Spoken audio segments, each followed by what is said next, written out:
So the first thing to get out of the way is deciding what type of machine to get, and they come in two basic flavors, benchtop and large format. I've been running CNCs for 6 years, and I've had two benchtop models, and now I've graduated to this larger format Avid CNC. And what I've discovered is that the stuff you need to know to run the big machines is exactly the same as what you need to know to run the small ones. The only real differentiating factor between what you should get is what you plan on doing with it. And so the stuff I'm going to share in this video applies no matter what size machine you get. It's just that bigger machines offer more capacity, bigger motors, they're faster, and they open up more opportunities for you to recoup your investment. No matter what machine you're considering buying, you're going to have to get familiar with CAD and CAM software. CAD stands for Computer-Aided Design, and this is the software that you use to actually create the designs that the machine is going to cut out for you. Whether that's cutting a shape out of a piece of wood or engraving someone's name on a cutting board, you're going to have to design those things first in CAD software. And you can't just hand your CNC a drawing and say, make this. You have to turn that design into a set of instructions that control your machine. And that's where CAM software comes in. CAM stands for Computer-Aided Manufacturing. Most entry-level CNCs come with their own version of a CAD-CAM setup, and since you're laying out a bunch of cash to get your new CNC, I would start learning on that. But in my experience, that software tends to be frustratingly basic and simplified. It's really easy to execute on if you're trying to do basic stuff, but as soon as you try a little more clever design, it quickly becomes a real headache. Once you feel comfortable, though, I would move immediately to invest in a software like x-carve Pro from Vectric.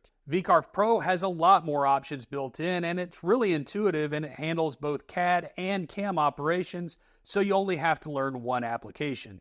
And the nice thing about x-carve Pro is it's super popular, so there's a ton of detailed tutorials on YouTube that'll teach you how to do pretty much anything inside it. One of the biggest problems when you first get a CNC is how you're going to tackle work holding.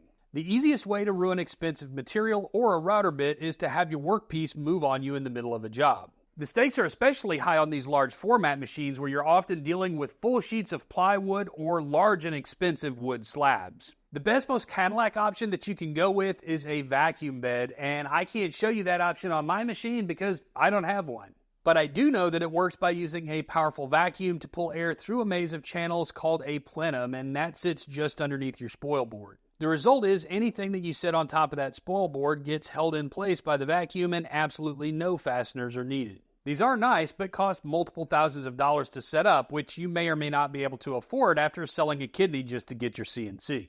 So if you can't afford that, what are some other options? If you're working with full sheets of plywood, one of the easiest ways to go is to use a kind of air nailer that fires special composite brad nails. These nails are surprisingly strong, and using a nail gun is simple and fast. And because the nails are composite, if you hit one with your bit, you won't damage anything. The key to using a nail gun is to do your best to locate the nails in a waste area of your plywood, just so you don't have any nail holes in your final project. You also may be asking yourself, why don't I just use screws to hold my work down? This is definitely an option, and it's an option I've used. It's a cheap and easy way to hold down your work, but screws are made of steel, and other than your hand, it's pretty much the worst thing to come in contact with your router bit. If you hit them with the bit, you're probably going to be out of luck and have to buy a new bit, which quickly negates any cost savings. But I have what I think is an even better option, and that's two-sided tape.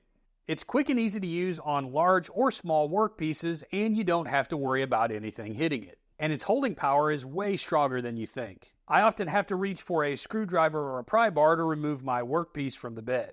Also, this method is nice if you have to cut something completely out of the middle. You get super clean edges, and you don't have to deal with cutting and sanding the little tabs off your parts. Clamps are also a very popular work holding solution, but they do require that you have a way to fasten them to the bed of the CNC. When I set mine up, I embedded some aluminum T-track just for this purpose. These clamps are usually made of aluminum or plastic, and those can be cut by woodworking tools. So while it would suck to run your bit into a clamp, it's not going to be the end of the world. The one real drawback to using these is that even though the bit can hit the body of the clamp, you do have this steel bolt running through the middle, and if your bit hits that thing, it's game over. There are also lateral clamps, and these work by applying the clamping force to the side of the workpiece and squeezing it in place rather than using downward clamping force. Lateral clamps are low profile and theoretically make them less likely to be a target for a stray router bit. So I don't know if you picked up on it or not, but I love me some technology. Heck, I make a living creating content to be shared with all of you. And while I want my brand information easily searchable on the internet, my personal information, Not so much. And that's where the sponsor of this video, Aura, can help. Aura is an online cybersecurity company whose goal it is to keep your personal information off the internet. If you've ever received scam phone calls or spam in your email, it's most likely because online data brokers are selling your personal information. What Aura does is act like a bodyguard for your personal information on the web. Aura can show you exactly which data brokers are selling your personal information, and they'll submit formal opt-out requests to have your information removed from their databases, which those brokers have to comply with. And it's not just data brokers, it could even be companies that you trust. I don't know if you saw this, but AT&T just revealed that over 73 million customer records were leaked onto the dark web. With Aura, you can monitor account activities, freeze credit accounts, and receive fraud alerts all in one place. It's nice to know Aura has the ability to do this behind-the-scenes work to make my information safe. And hey, if you feel the same way, just click the link down in the description or visit aura.com/MWAwoodworks and get a free 14-day trial now. And thanks to Aura for sponsoring this video. The second most important issue to deal with on your new CNC is how to ensure you're cutting square to the cutting area of the bit. And notice I said the cutting area and not square to the spoil board. There's a couple ways to know how to get square. Sometimes you can use a square fence like this one. You can use the CNC to etch a square corner into the spoil board. Then you can fasten your square fence to the table right against those lines, and now anything you put against the fence is automatically square to the cutting area. Another way to accomplish this, which is actually now my favorite way to do it, is to use the machine to cut a series of dog holes in 96mm square increments all the way up the spoil board, and this way I can use regular 20mm bench dogs as reference points anywhere on the surface of the spoil board, and I know by doing this is going to be exactly square to the cutter because I used the machine to actually cut out this perfect grid. These dogs are most often made of aluminum, so like the clamps, it's okay if you damage one with your cutter. And if you have a 3D printer, you can even print your own plastic bench dogs to serve the same function, but in a much cheaper format. So if you've ever worked with a conventional router in your workshop, you know that there's really no faster way to cover your shop in dust. Well, a CNC is that, but on steroids if you don't have good dust collection. Having dust collection on your CNC is super important. A CNC is a collection of moving parts. There's gears or belts, bearings, and motors all moving at once. Dust buildup is going to wear out the moving parts faster and cause them to not cut as accurately. Secondly, dust and chip buildup around the cutter is going to cause excess heat and wear on your bits, and this is going to cause them to cut less efficiently or just wear out or break faster. And finally, there's a visual aspect for the operator. If you're running with no dust collection, your project is going to get covered with dust and chips very quickly. You're not going to be able to see anything the bit is doing, and that could be a problem if the bit starts doing something it's not supposed to be doing. It really sucks to get to the end of a 2 or 3 hour cut only to find out something went horribly wrong that you couldn't see. So you can save yourself a lot of time and material by having good line of sight to what the machine is cutting. That way you can hit that emergency stop button. So one key thing to have in place on your CNC is a good dust boot. A dust boot usually fits around the spindle like this and has brushes around the perimeter to keep the dust contained. And make sure to properly size your dust collection. If you're running a smaller benchtop machine, then a shop vac is going to do a great job. But if you're using a larger format machine like this one, you want to have a dust collector big enough that can handle a 4-inch line running to the CNC. Some people opt to have a small but dedicated dust collector just to support the CNC. Something like a Harbor Freight or Rockler dust collector is what I see most often. All right, now with the basics out of the way, let's get to the fun stuff. How to use your CNC the right way to make the most of your investment. As I see it, there are 4 main ways that you can use your CNC to either save money or make money. If you have a business designing and selling products, one thing you should figure out fast is where does the value in your creation come from?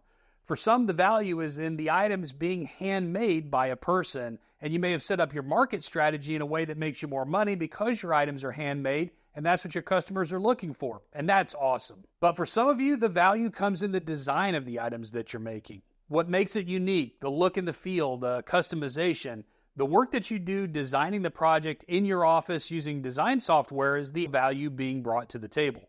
The actual production of the item is just the necessary function of making and selling a product, and in that situation, it's in your best interest to give that production work to a robot so that you can be freed up to do what actually makes you money, which is coming up with new and unique designs. The second way is taking advantage of economies of scale. Maybe you've created a design that you want to produce multiples of, something small like these push sticks, and you could take the time to make a template and cut each one out by hand using a bandsaw and a router, which is very time intensive.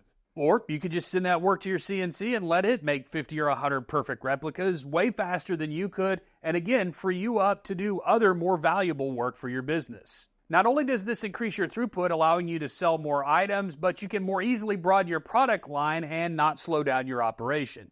Aunt Karen wants a new cutting board for Christmas? Offer an engraving service so little Billy can show her exactly how much he loves her every time she goes to cut a lemon for her 7 and 7. Speaking of lemons, you can even use that CNC to add a juice groove with 0 annoying burn marks in the corners. And the last way is actually one of my favorites, which is to use your CNC to prototype and experiment with designs. Want to create a sweeping curve to a leg, but you have no idea what'll look good? You can cut out a model of that design in a cheaper material on the CNC first. This way you can iterate through your design process until you settle on something that looks best to your eye. And the good news is when you're done, you've got a perfect template that can be used to cut out your actual work pieces, and those templates can be used over and over again into the future without having to worry about whether you're staying faithful to your original design. And this is also another good business opportunity because there's a lot of furniture makers out there that design and make their own furniture, but they don't necessarily have a CNC. So you could partner up with them, get them through the design iteration process, and then hand over a set of templates that they can use for their own designs.